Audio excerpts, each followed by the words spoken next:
안녕하세요. 사연 읽어주는 남예입니다. 오늘도 와주셔서 감사합니다. 구독과 좋아요 부탁드리며 오늘의 사연 바로 시작하겠습니다. 얼마 전 영화를 보다가 더러운 돈이라는 대사를 보게 되었습니다.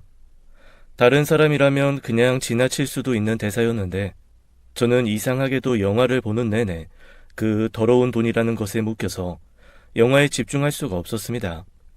1차원적으로 지폐가 더러워진 것을 더러운 돈이라고 하는 게 아니라 그 돈을 얻는 과정이 떳떳하지 못할 때 더러운 돈이라고 하는데 그 기준을 어디에 두는 것이 맞을까 혼란스럽더군요.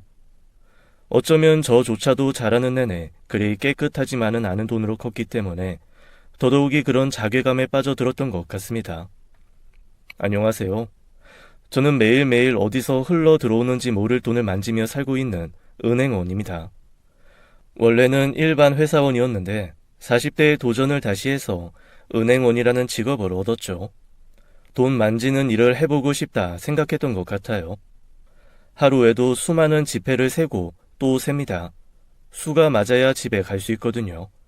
매일 세면서 가끔씩 조금 찢겨 있거나 낙서가 있는 지폐를 볼 때면 이 돈은 누구의 손을 타고 어떻게 지금 여기 왔을까 의문을 품곤 해요. 그런 생각을 하는 것 또한 제 인생으로 인해 연결된 것인데요. 지금부터 제가 털어놓을 이야기는 저희 부모님의 벌어온 돈, 그 돈들에 대한 사연입니다. 어릴 때는 잘 몰랐어요. 저희 부모님께서 무슨 일을 하시는지요. 그저 열심히 성실하게 일하시는 분들이신 줄만 알았죠. 조금씩 이상하다 느낀 건 제가 초등학교 4학년 때쯤이었습니다. 학교에서 엄마 아빠가 무슨 직업이신지 월급이 어느 정도인지 적어오라고 하더라고요. 그래서 그 종이채로 부모님께 건네드렸죠. 그때 처음으로 부모님의 당황하는 표정을 보았습니다. 선생님이 여기 적어오래. 아빠 하는 일, 엄마 하는 일. 여기 칸에다가 적고 위에 칸에는 매달 받는 돈 적으래. 내일까지 적어서 내라고 했어. 빨리 적어줘. 가방에 챙겨 넣어놓게. 아, 그래? 부모님 직업 하는 일, 우리가 하는 일. 간단 명료하게 적기에는 엄마 아빠 하는 일이 너무 광범위해서 어떻게 적어야 할지 모르겠네. 한참을 당황하던 아버지는 머리를 긁적이시더니 손을 벌벌 떨며 적으셨습니다. 아버지 직업란에는 건물 관리자였고 어머니 직업란에는 보험 판매원이라고 적었죠. 설명도 옆에 써야 한다고 하니 아버지 란에는 건물 임대를 관리하는 사람이라 적었고 어머니 직업 설명에는 보험을 파는 사람 이렇게 적으셨어요. 제가 그걸 가져가서 선생님께 설명을 드려야 했기에 말해달라고 했습니다. 정확히 무슨 일인지 말이에요. 이게 아빠 건물은 아닌데 그런데 아빠가 관리만 하는 거야. 돈을 받고. 아빠한테 맡긴 건물 주인은 따로 있는데 아빠가 바지사장 아니지 대리인인 건데 뭐라고 해야 되지? 문제가 생기면 아빠가 그 문제를 해결해야 되는 중요한 사람이라고 할까? 아무튼 중요한 일이야. 그리고 엄마는 보험을 파는 건데 엄마 이름으로는 못 팔고 엄마가 유도를 다 해주고 다른 사람 이름으로 팔아야 하는 건데 우리 아들 보험이 뭔지는 알지? 암 걸리고 아픈 사람들이 보험 들어놓아야 나중에 그 보험금으로 여유가 생겨. 그래서 엄마가 좋은 일 하는 거야. 가난한 사람들은 보험 없으면 그냥 죽어야 돼. 어린 제가 듣기에도 너무 말이 안 맞았고 식은땀을 뻘뻘 흘리면서 설명하는 아버지가 그저 안쓰러울 뿐이었습니다. 그래서 그 종이를 빼서 들고는 선생님이 아실 거라며 둘러대었죠. 그냥 놔줘. 내가 가서 설명드리면 선생님이 아실 거야. 아빠는 진짜 말을 왜 이렇게 못해? 어릴 때는 아버지 어머니가 말을 못하는 정도라고 판단했던 것 같아요. 그저 사실을 말할 수 없어서 당황하셨던 거였는데 말입니다. 그런 일들이 어려서부터 자라는 내내 자주 있었고 나중에 머리가 커가면서 자연스레 알게 되었습니다. 부모님의 일들이 제게 떳떳하지 못하다는 걸 말이죠. 하지만 저는 자라는 내내 부족함 없이 자랐어요. 친구들이 가지고 있지 않았던 것을 제가 가지고 있기도 했고, 어떨 때 보면 급식비가 없어서 학교에 내야 하는 돈을 내지 못해서 불려가는 친구들이 있었는데, 전 그런 적 한 번 없었고, 오히려 그런 친구들이 이해가 가지 않았습니다. 부모님께 받으면 되는데, 왜 그런 돈이 없는 걸까 의문이었죠. 한마디로 저는 부모님 덕에 편하게 자라온 겁니다. 그러다 초등학교 6학년쯤 되었을 무렵에 친구 집에 한번 놀러 간 적이 있었습니다. 친구의 방을 먼저 들어가게 되었고 상장이나 장난감들이 있었죠. 제 방과 다를 바 없었어요. 그런데 다른 점이 있다면 친구 아버지의 방, 그리고 부모님의 방, 그리고 거실의 차이가 있었습니다. 친했던 친구의 아버지가 판사셨거든요. 그래서인지 무슨 감사패 같은 것도 많았고 어려운 책들도 많았어요. 저는 그런 것들이 어린 제 눈에 많이 신기했습니다. 우와, 너네 집에는 어떻게 이렇게 책들이 많아? 그리고 왜 이렇게 상장 같은 게 많아? 너희 아버지 이렇게나 대단하신 분이셨어?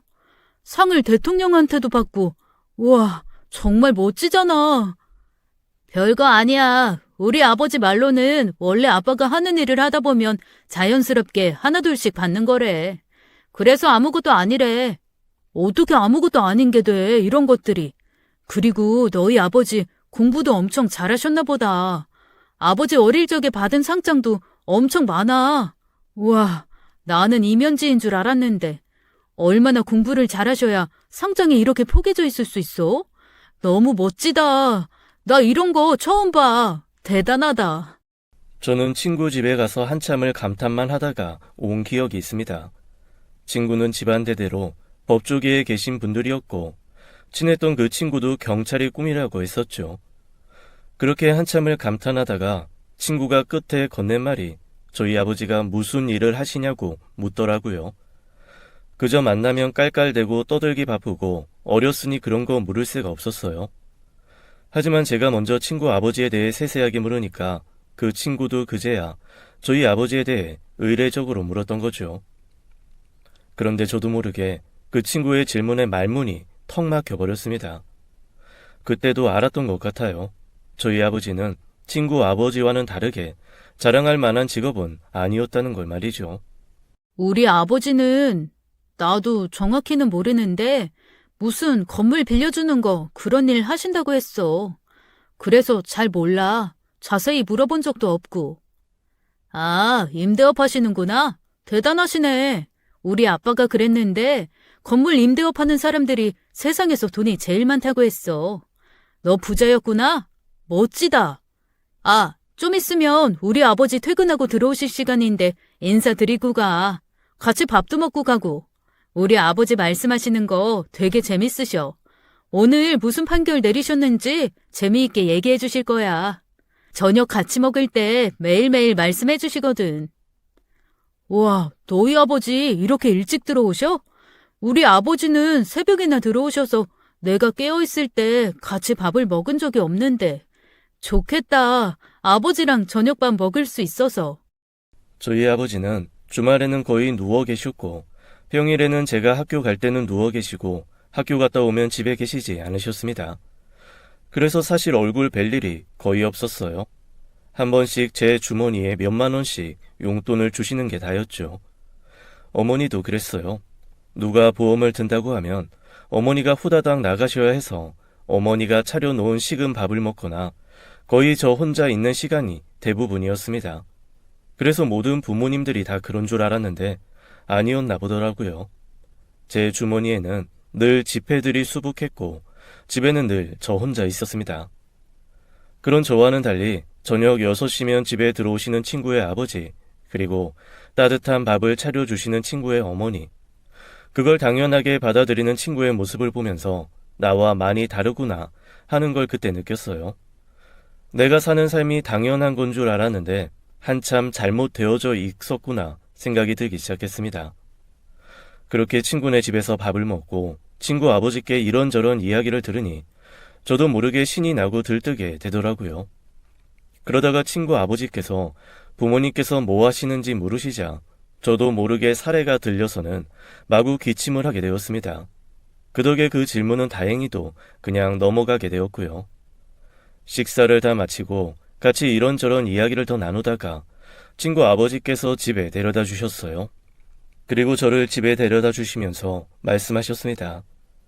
부모님이 열심히 일해서 번 돈으로 사는 거, 그거 진짜 복 받은 거야. 이 아저씨는 아버지가 일찍이 돌아가셨거든. 그래서 공부를 진짜 열심히 해서 살아야 인생이 풀리는 건 줄 알았어. 세상 물정 하나도 모르고 그저 공부만 했다. 그런데 막상 공부를 다 하고 보니까 이 세상에 정말 다양한 사람들이 많고 그만큼 다양한 직업이 있더라고. 뭐가 옳은지는 그 누구도 마음대로 잣대를 댈 수 없어. 특히 자식에게 인정받는 부모만큼 멋진 부모는 없는 거다. 지금 네가 어려서 잘 모르겠지만 다른 거 필요 없고 네가 너희 부모님을 인정해주면 돼. 이 찬양까지는 바라지도 않으니 노고를 인정해드려야 해. 이 아저씨는 그렇게 생각한다. 부모가 되던 순간 자식 입에 들어가는 거, 입는 거, 돈 쓰는 거 전부 다 뿌듯하거든. 과정이 어찌되었던 부모한테 자식은 그런 거야. 어떻게든 해서든 뭐 해주고 싶은 거. 그때는 무슨 말씀을 하시는 건지 싶었는데 아주 한참 나중에 제가 부모가 되어서야 그 말들이 생각나더라고요.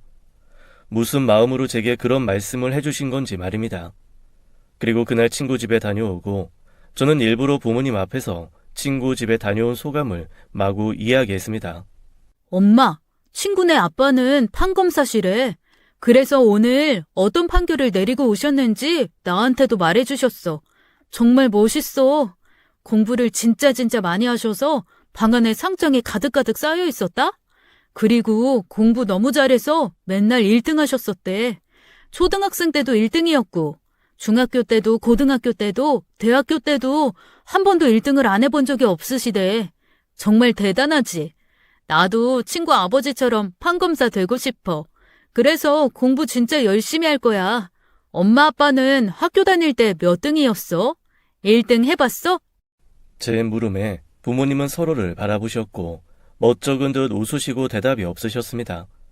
저는 넘어가지 않고 괜찮으니 말해달라고 마구 졸라댔어요. 그러자 결국엔 부모님이 꺼내버린 말씀은 모르겠다. 아이 기억도 안 나고 말이지.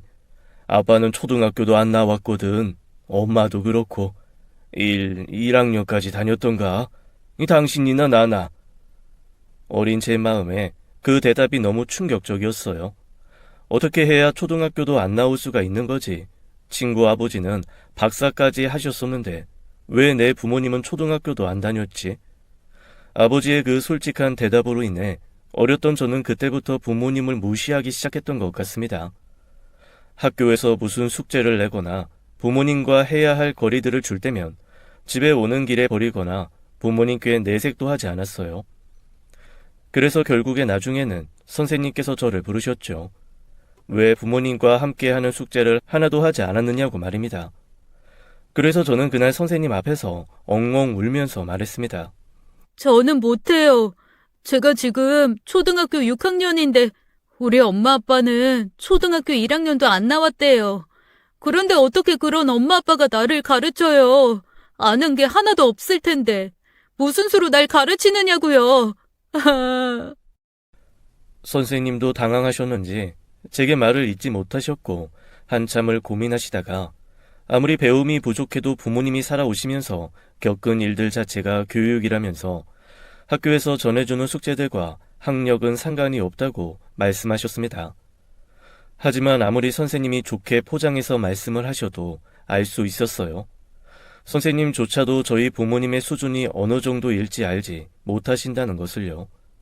그리고 제가 더 자라서 중학생이 되고 고등학생이 되어 가면서 더더욱 부모님과의 대화가 줄어들었습니다.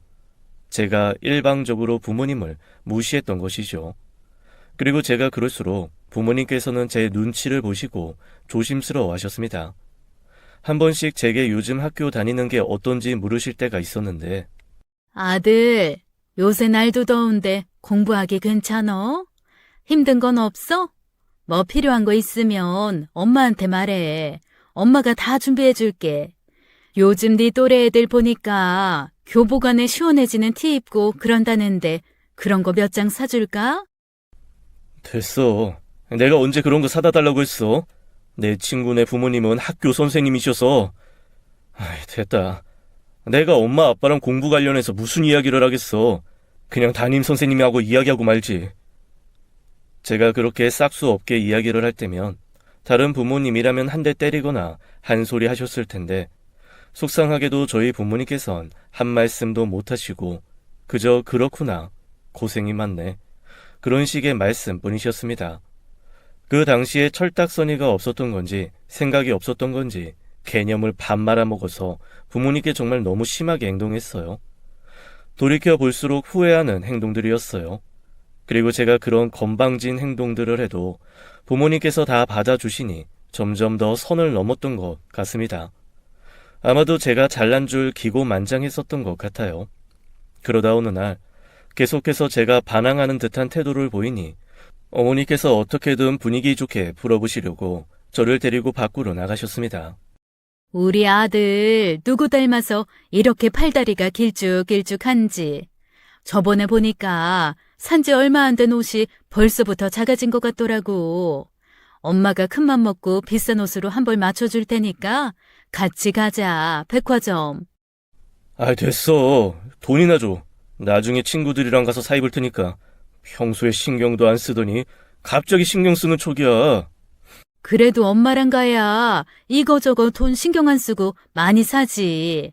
진짜 사달라는 거 다 사줄 테니까 걱정 말고 가자. 가자, 아들. 겉으론 싫은 척 하긴 했지만 좋았어요. 어머니 아버지 두 분 모두 죽어라 일만 하셔서 제가 원하는 거 다 사주고 돈도 많이 주셨지만 늘 함께 한 적이 없었습니다. 아버지는 밤낮이 없이 일하셨고 어머니도 누군가의 전화 한 통이면 먹던 밥 숟가락도 내려놓고 뛰쳐나가시는 분들이셨으니까요. 웬일로 그날은 시간이 되셨는지 작정을 하고 나가자고 하셨습니다.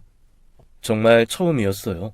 엄마 손을 잡고 같이 백화점 일한 곳을 가본 게 말이죠. 용돈을 많이 주셔서 친구들과 가본 적은 있지만 엄마 말씀대로 친구들이랑 가봐야 한 번 입고 안 입을 옷들밖에 안 사게 되더라고요. 어린애들 수준으로 사는 옷들이 뻔했죠.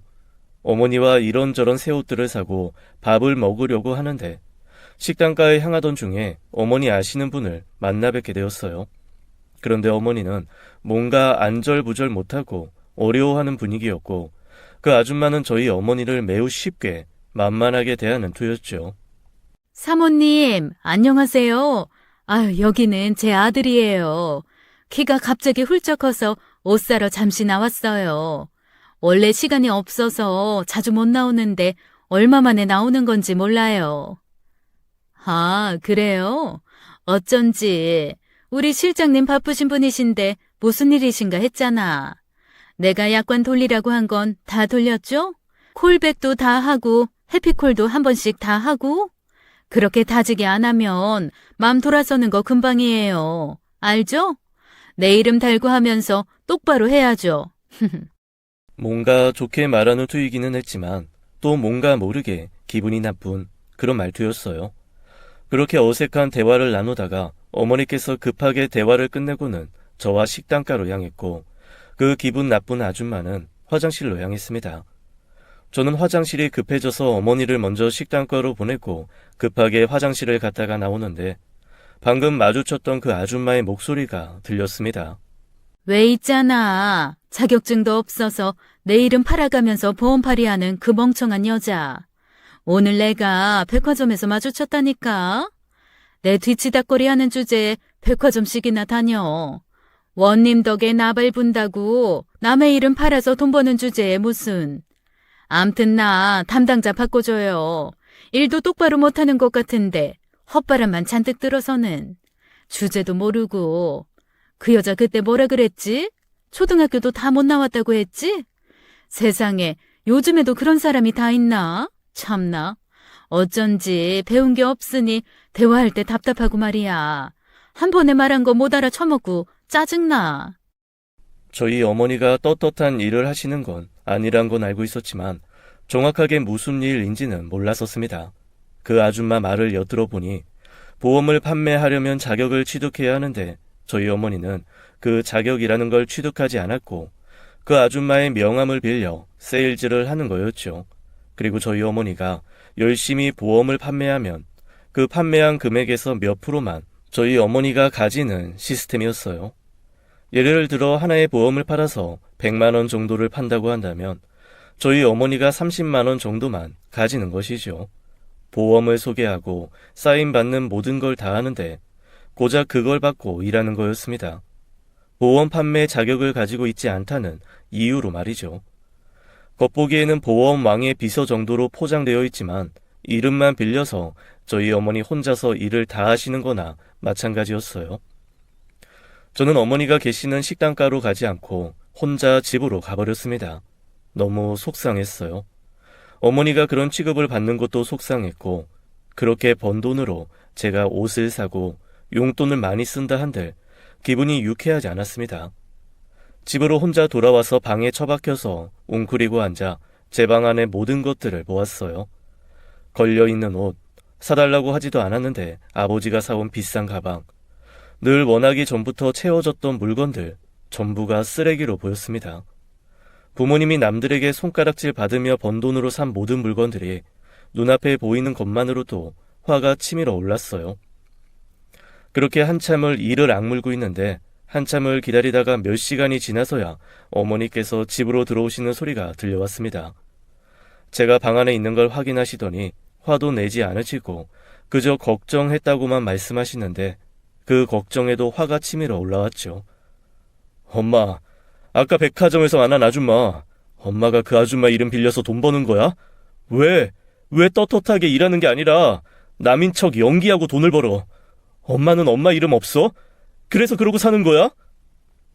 그러자 어머니는 아무 말도 못하고 그 자리에 주저앉아서 우셨습니다.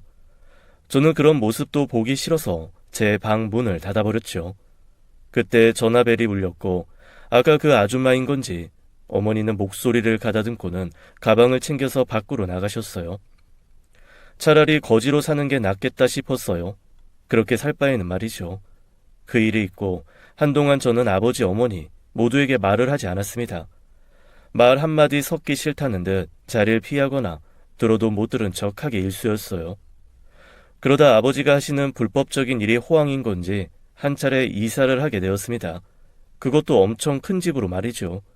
원래 살던 집이 24평 남짓이었는데 40평대 아파트로 옮기게 되었습니다. 큰 집으로 이사하는 날 아버지는 뿌듯하다는 듯이 자랑스럽게 제게 말씀하셨습니다.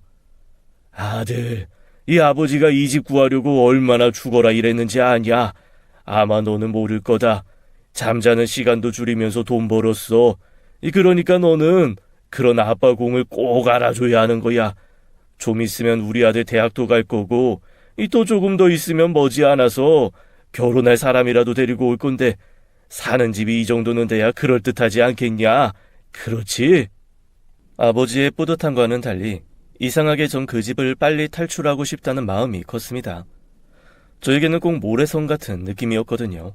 그리고 아버지의 일이 갈수록 더 잘 되어가는지 집에 이어서 차도 바꾸셨고 꼭 겉모습은 부자 같았습니다. 겉모습만 말이죠. 제 눈에는 결코 좋아 보이지 않았어요. 그때까지는 아버지께서 그리 떳떳한 일을 하시는 건 아니다 정도로 알고 있었지 정확히 어떤 일을 하시는 건지는 정말 모르고 있었어요. 아니, 알고 싶지 않았는 건지도 모르겠습니다. 차라리 모르는 게 속 편한 거라고 치부했죠. 하지만 아버지의 근무 시간이 줄지는 않았어요. 아침 일찍 나가서 새벽 늦게 돌아오시고 일주일에 하루를 겨우 쉬셨습니다. 돈만 더 많이 벌 뿐 근무 조건이 나아진 것 같지는 않았습니다. 그리고 한 번씩 집에 아버지 직장 동료분들이 오시는데 인상이 험악하고 깡패 같아 보였죠. 날라리 같은 옷차림에 말투도 껄렁껄렁, 굳이 설명하지 않아도 한눈에 저급해 보였습니다. 아버지도 느끼시는지 그런 분들에게 절 소개해주지 않으셨어요. 제가 먼저 꾸벅 인사를 드린 적이 있었는데 아이고, 야 니가 우리 사장님 아드님이시구나. 공부 잘한다더니 아주 똘망지게 생겼어. 너는 공부 열심히 해서 훌륭한 사람 돼야 한다. 알겠지? 훌륭한 사람? 네, 감사합니다. 괜히 애한테 쓸데없는 소리 하지 말고 이 도장 챙겼으니 빨리 일하러 가. 다음에는 이 시간에 오지 말고 애 없을 시간에 와. 아버지는 아버지의 동료들을 부끄러워하시는 모습이셨고 특히나 그런 분들을 제가 만나는 걸 싫어하셨습니다. 제대로 인사도 안 시켜주시고 빨리 나가라는 듯한 태도만 보이셨죠. 생각해보니 저는 자라오는 내내 부모님과 같이 근무하시는 분들을 볼 일이 없었습니다. 집안에서 동료들 이야기를 하시는 일도 없었고 할머니, 할아버지 돌아가셨을 때에도 조문객이 너무 없었어요. 다른 사람들은 어떻게 하는 보질 못해서 몰랐는데 커가면서 자연스럽게 알게 되었습니다. 부모님은 집안의 그 어떤 행사에도 같이 일하는 사람들을 부를 수 없는 그리 떳떳하지 않은 일을 하신다는 것을요. 기분이 안 좋거나 나쁘다라기보다는 씁쓸했어요.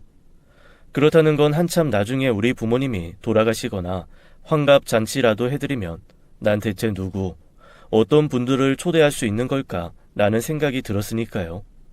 떳떳하지 못한 직장, 남들에게 소개하기 불편한 일, 돈은 많되 어떤 일 하는지 속 시원히 설명은 못하는 삶, 내내 모간의 가시 같았습니다.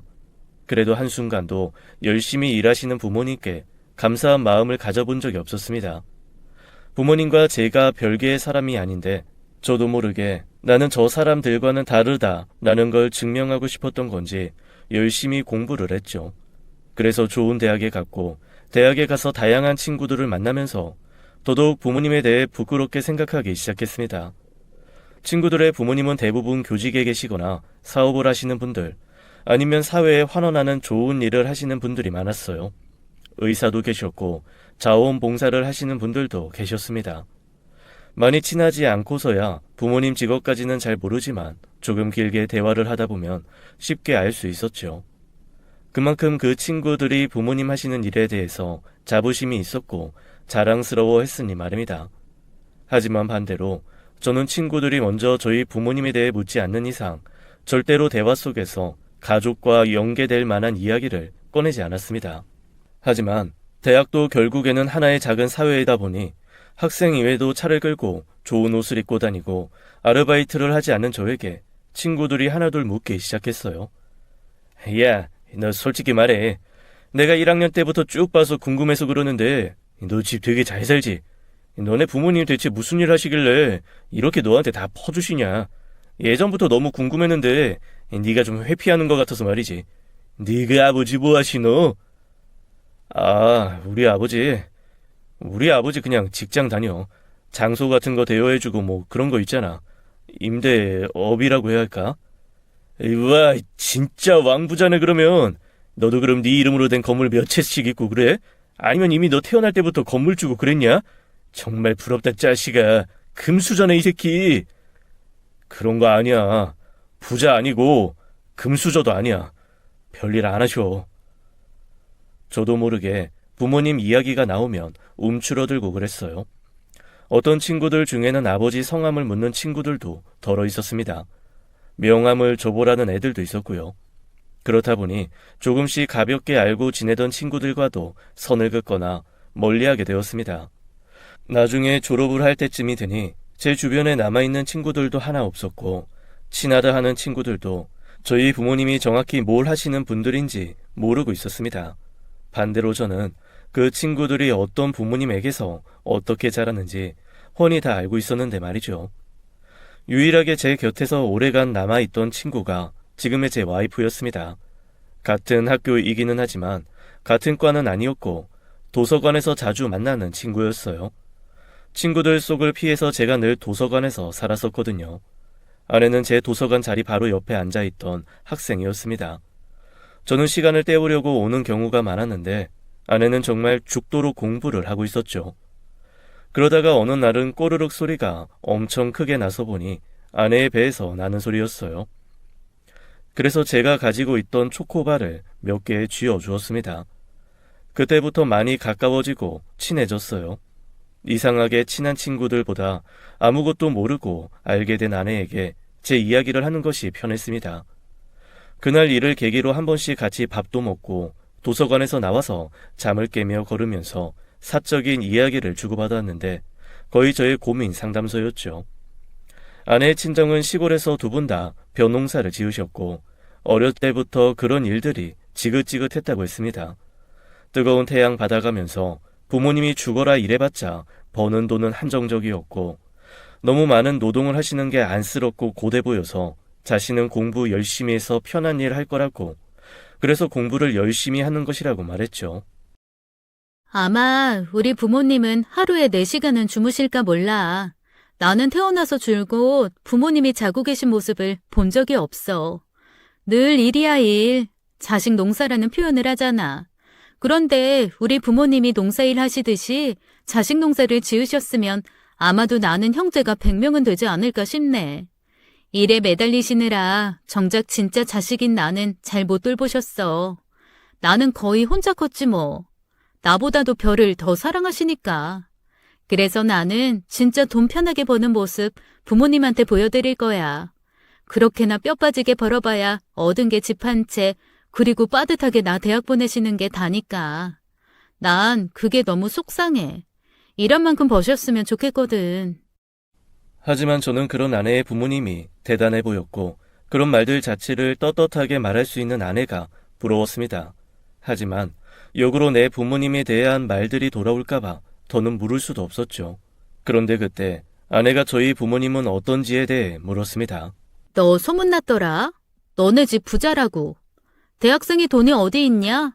근데 넌 맨날 비싼 옷에 신발에 차도 긁고 다니고, 대학생 하면 아르바이트인데 내가 도서관에 있다가 한 번씩 아르바이트 하러 나갈 때도 너는 도서관에 그대로 박혀 있더라.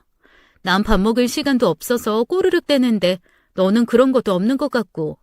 진짜로 너 소문난 부자야? 너희 부모님은 무슨 일 하시길래 그렇게 부자야? 부자 아니야. 그리고 대단한 일 안 하셔. 그냥 우리 부모님은 이제 일을 아주 일찍 시작하셨을 뿐이야. 학교 안 다니시고 일만 계속 하셨을 뿐이야. 우리 아버지는 불법 유흥업소에 자리 대주시고 우리 어머니는 보험 자격이 없는데 다른 보험 판매업 이름 달고 보험 팔고 다니셔. 두 분 다 떳떳하게 무슨 일 한다고 말씀도 못 꺼내셔. 그런 일 하시는 분들이야. 나도 이런 얘기 너한테 처음 말하는 거야. 애들한테는 소문내지 말아줘. 차라리 부자로 소문나 있는 게 속 편할 것 같아. 제 말을 듣고 아내는 오래간 말이 없었습니다. 그래서 속으로 저는 이제 아내도 나와 가까이 지내지 않겠구나 싶었어요. 하지만 아내는 달랐습니다. 다음 날도 그 다음 날도 제 도서관 옆자리에 앉았고 평소와 다를 바 없이 말을 걸어주었죠. 그리고 오래간 생각을 하다가 그 생각을 정리해서 제게 말해주었습니다. 부모님을 부끄러워하지는 말라고 말이죠. 그래도 너희 부모님 진짜 대단하신 거야. 이렇게 버젓이 너 대학도 보내시고 아쉬울 것 없이 다 해주시잖아. 직업에 귀천이 어디 있어? 그래도 여태 문제없이 사신 거 보면 나름의 기준은 잘 지키고 사셨다는 뜻이잖아. 남들이 다 뭐라고 손가락질해도 너는 그러면 안 돼. 그것도 이렇게 편하게 부모님 혜택 다 받고 자랐으면서 그러면 안 되지. 언제 한번 너네 집 놀러 가도 돼? 너희 부모님 뵙고 싶다. 궁금해. 대화도 나눠보고 싶고 재밌을 것 같아. 거부감보다는 존중을 표하는 아내에게 저야말로 관심이 더 생기게 되었습니다. 그래서 시간을 내서 처가에 놀러 간 적도 있었어요. 가서 벼농사도 도와드리고 밥도 얻어먹고 오곤 했습니다. 아내의 말대로 처가 식구들 모두가 벼농사에만 매달려 살고 계셨고 저 또한 그 모습이 매우 좋아 보였습니다. 이런 게 값진 노동이 아닐까 싶었죠. 말로는 툴툴대지만 아내는 자신의 부모님을 자랑스러워하는 게 몸소 느껴졌어요. 그리고 이상하게도 처가에서 따뜻함을 느끼는 것이 처가 식구들 그 누구도 제게 부모님이 뭘 하시는지에 대해 묻지도 궁금해하지도 않았습니다. 그저 제 꿈이 뭔지, 앞으로 어떻게 살고 싶은지에 대해 물으시더라고요. 애초에 가족이 되려고 그랬던 건지 뭔지 그런 것 하나도 참 좋았습니다. 우리는 딸한테 벼농사 물려주고 싶은데 죽어도 안 한대. 싫다는데 어쩌겠어. 우리만 죽을 때까지 하다가 가야지. 그럼 자네는 앞으로 뭘 하고 싶은가? 생각해둔 게 있어? 아니지. 요즘엔 이런 거 물으면 실례인가? 아닙니다. 지금 경영학을 전공하고 있는데 단순하게 일반 회사에 들어가고 싶어요. 안정적이고 제가 일하는 만큼 버는, 어디 가서든지 당당하게 제 명함을 내밀 수 있는 그냥 회사요. 그게 꿈입니다. 아이, 좋은 꿈이구만. 아이, 꿈이 꼭 장대하고 멋들어질 필요는 없지. 뭐든 성실하고 떳떳한 게 제일 좋은 거요. 그래서 우리 인생 한번 참 잘 살았다고 생각해. 적어도 자식들한테 떳떳하고 부끄러울 게 없거든. 저 녀석도 말로는 뭐라고 궁시렁대어도 학교 다닐 때부터 집에 친구들도 많이 데려왔어.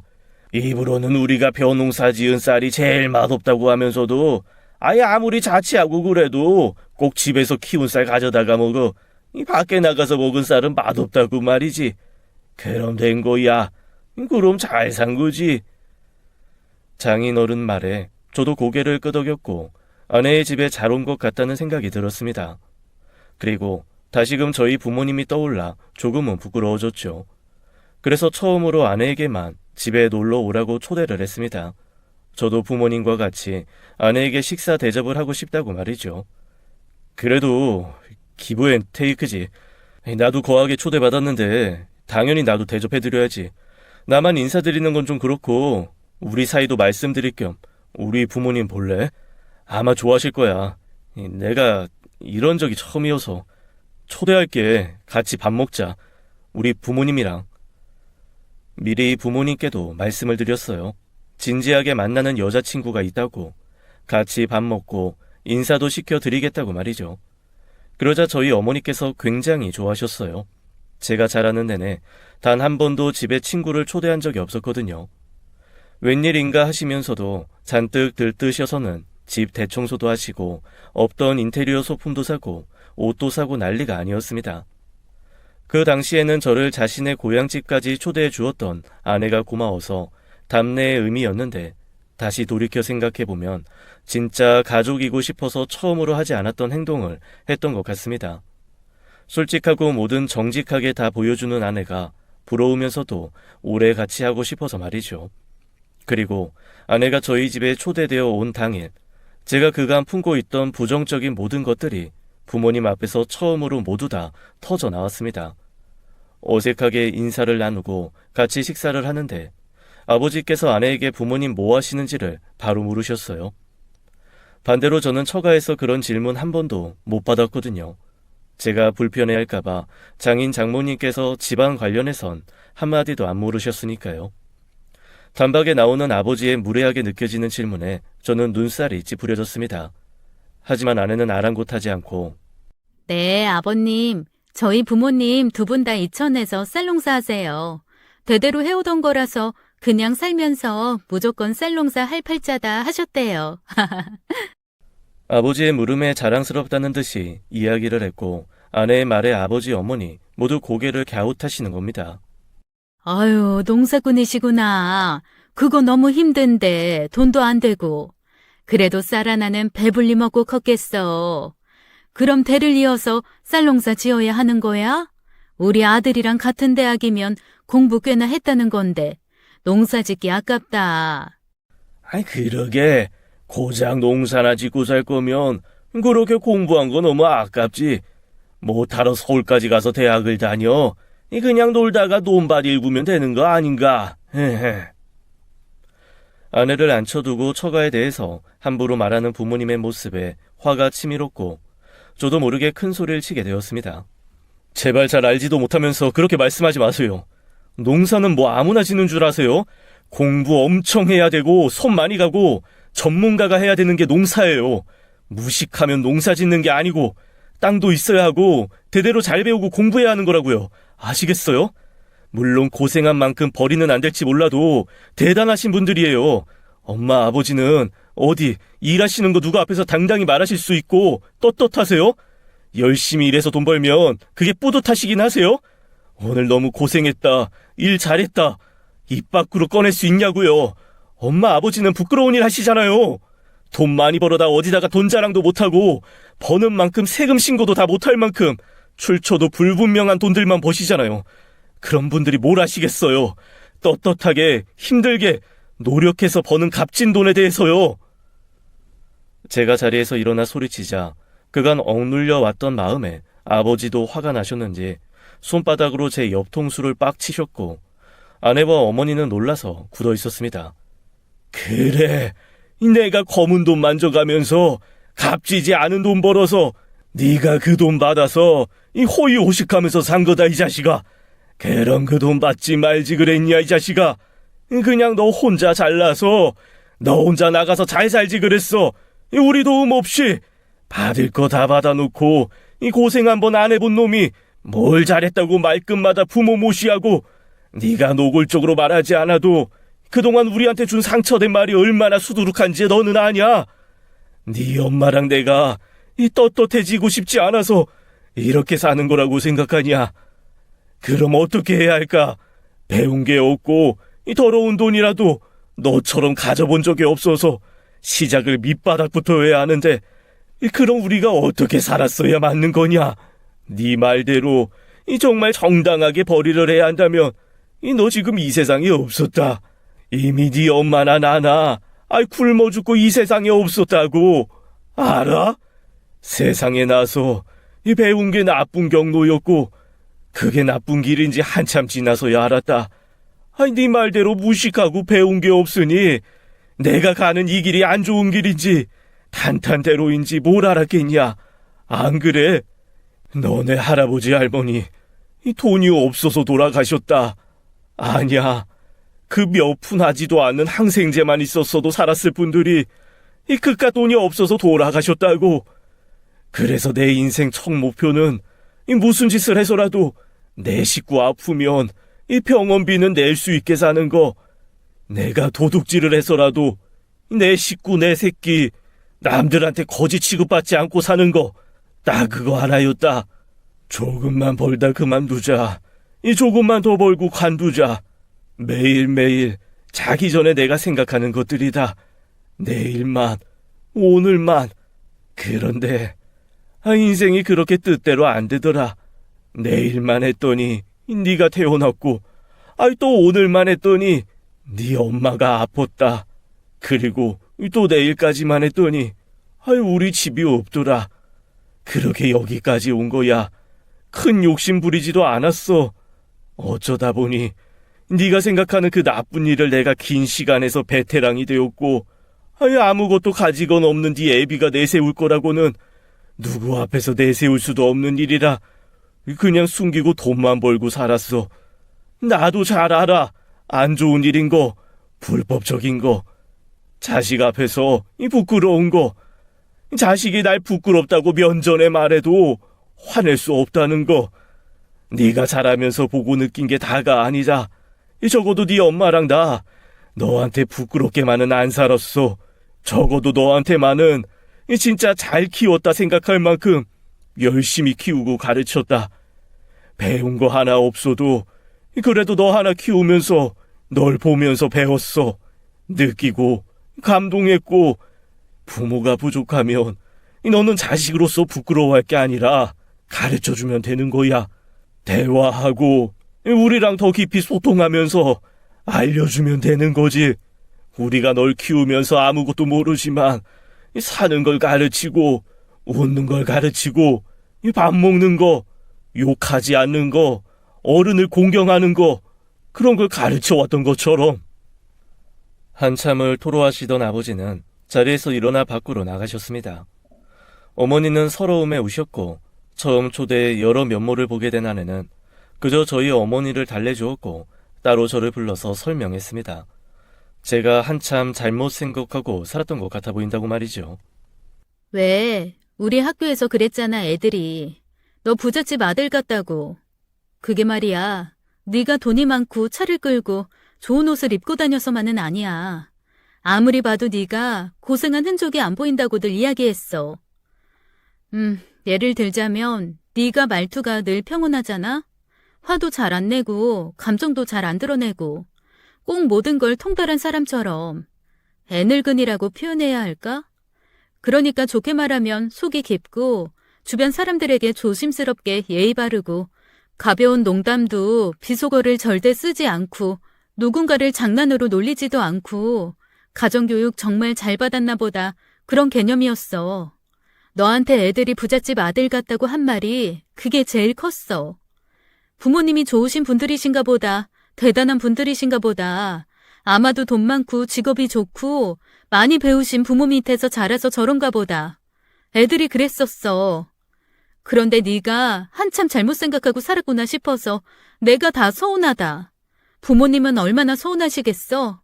그 일이 있고 아내는 제게 이별을 통보했습니다. 저희 부모님 때문이 아니라 제가 부모님께 해온 행동에 실망했다고 말이죠. 부모님께 실망을 안겨드리고 사랑하는 사람도 잃게 된 시점이었습니다. 그러다 시간이 흘러 제가 원하는 회사에 취업을 하고 직장인이 되었어요. 하지만 저야말로 어디 자랑할 곳도 없었어요.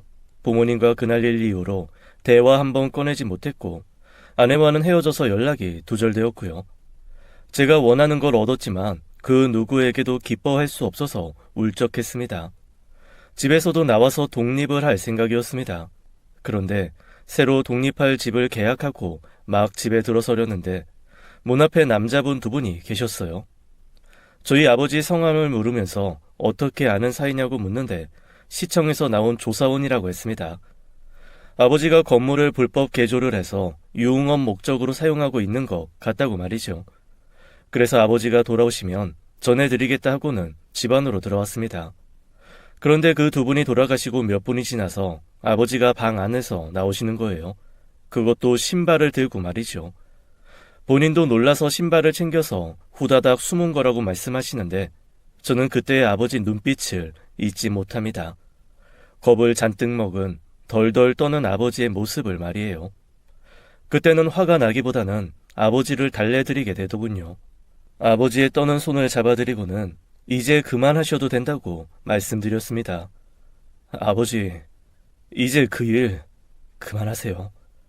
부끄러워서 그만하시라고 말씀드리는 거 아니고요. 아버지를 낮게 봐서 하는 말도 절대 아니에요. 정확히 무슨 일을 하시는 건지 저 몰라요. 그래도 이제 저도 벌잖아요. 우리 가족 어느 정도 벌어놓은 돈 있잖아요. 부자까지 될 필요도 없잖아요. 그러니까 그만해요. 그만합시다. 지금 당장 엄마랑 아버지 일 그만두신다고 해서 우리 안 망해요. 길바닥에 안 앉는다고요. 저 있잖아요. 오늘 계약한 제 집 다시 무르고 올게요. 차라리 그 돈으로 작은 가게를 하든지 하루라도 속 편하게 사세요. 제발요. 그리고 그날 어머니께도 말씀을 드렸어요. 분명히 제가 부모님이 열심히 일하셔서 그 돈으로 떳떳한 직업 얻어 잘 살고 있지만 당사자인 부모님마저도 불안해하며 살고 계신데 굳이 그 일들을 이어가시는 건 불편하다고 말이죠. 무시하는 것이 아니라 인정은 하되 이제 쉬시라는 의미로 그만두시라고 말씀드렸어요. 진심으로요. 그러자 부모님께서 단번에 하시던 일들을 정리하셨습니다. 꼭 제 결정을 기다려 오시기라도 한 듯 말입니다. 돌이켜 생각해보니 저는 자라는 내내 부모님의 직업을, 일을 비난하고 멸시하면서 단 한 번도 그 일을 그만두라고 말한 적이 없더라고요. 당연한 듯이 부모님이 벌어온 돈을 펑펑 쓰면서 이전에 아버지께서 제게 원망하는 투로 제가 누릴 걸 다 누렸다 하셨는데 정말 전 그 돈을 다 쓰고 누릴 거 다 누려놓고는 불만만 늘어놓고 그 일을 그만두라는 말을 하지 않았어요. 이기적이게도 일을 그만두시면 제가 더 이상은 누릴 수 없음을 알았던 거죠. 부모님 또한 그런 제 마음을 몰랐을 리가 없고요. 이제 와서 번듯한 직업 없고 매달 나올 월급 있을 거고 부모님이 쌓아놓은 재산 있으니 그제야 멋진 척 그럴싸하게 그만두세요. 타이밍 짝짝 맞춰서 말한 거죠. 교활하게요. 그렇게 말하고 다음날 저는 출근을 하는데 처음 봤습니다. 아직 깨어나지 않고 주무시는 부모님의 모습을요. 제가 준비하고 나가는 소리도 못 듣고 쿨쿨 잠들어 계셨어요. 저는 속삭이듯 다녀오겠습니다 말하곤 출근을 했습니다. 그런데 이상하게도 웃음이 계속 나는 겁니다. 여태 부모님이 그렇게 편하게 주무시는 걸 본 적이 없었고 옳은 결정을 한 것 같다는 생각이 들었거든요. 그리고 대학 동창의 결혼식에서 아내를 다시 만나게 되었습니다. 친구들과 결혼한 친구 이야기를 나누던 중에 요즘에 어떻게 살고 있는지에 대해 넋두리를 공유하고 있었죠. 어떤 친구는 아이가 있고 또 어떤 친구는 결혼한 지 얼마 안 되었고 또 다른 친구는 공무원이 되었는데 월급이 너무 쥐꼬리라는 등 거의 대부분이 사는 이야기였어요. 돈 이야기, 힘들게 돈 버는 이야기, 돈 더 많이 벌 수 없을지 궁리하는 이야기, 걱정, 그런 것들이었죠. 한참을 이야기하다가 한 친구가 그러더라고요. 야, 에이, 너네 집 부자잖아. 그 예전에 너희 부모님 무슨 일 하신다 했지? 아, 요즘은 직업이고 나발이고 다 필요 없어. 그냥 돈 많이 버는 게 최고야. 그렇게 죽어라 해서 내가 공무원이 됐는데 공무원 준비할 때랑 다를 게 하나도 없어. 커피 한 잔을 마음 놓고 못 사 먹어. 그냥 공무원 딱지 단 그지 새끼야 내가. 나중에 내 새끼한테 줄 수 있는 게 하나도 없어. 그저 너네 아빠 공무원이다. 뭐 그 말 정도라고 해야 하나? 내 새끼가 욕하겠지. 우리 부모님 작은 과일 가게 하셔. 얼마 전에 일하시던 거 다 그만두셨어. 불법적인 일이라서 내가 그만두시라고 말씀드렸어. 이제 그만하셔도 될 것 같아서. 니들 말대로 나 그동안 부잣집 아들 타이틀 달게 살게 해주셨으니까 그만두시라고. 일순간 시끌벅적하던 자리가 조용해졌고 그 조용한 상태로 1분쯤 지났을까 먼발치 앉아서 아무 말 없던 아내가 말했습니다. 잘했네. 그날의 결혼식 이후에 아내와 다시 만났고 다시 제대로 부모님께 인사를 드렸어요. 그리고 지금까지 부부로 잘 살고 있죠. 아주 나중에 제가 아들이 생기고 키우면서 어머니께서 말씀하시더라고요. 원래는 가진 것도 없고 사는 게 힘들어서 네 아버지랑 나랑 콱 죽으려고 했는데 네가 생긴 거야. 근데 너는 죽고 싶지 않을 수 있잖아. 살고 싶을 거잖아. 그래서 네 아빠랑 나랑 뭐든 해서 죽어라 벌고 너 하나 행복하게 해주자 하고 닥치는 대로 살았어. 그냥 네가 존재만으로 네 아빠랑 나 살린 거야. 우리는 멋진 삶, 제대로 된 삶, 그런 거 하나 없이 네가 우리 사는 이유였어.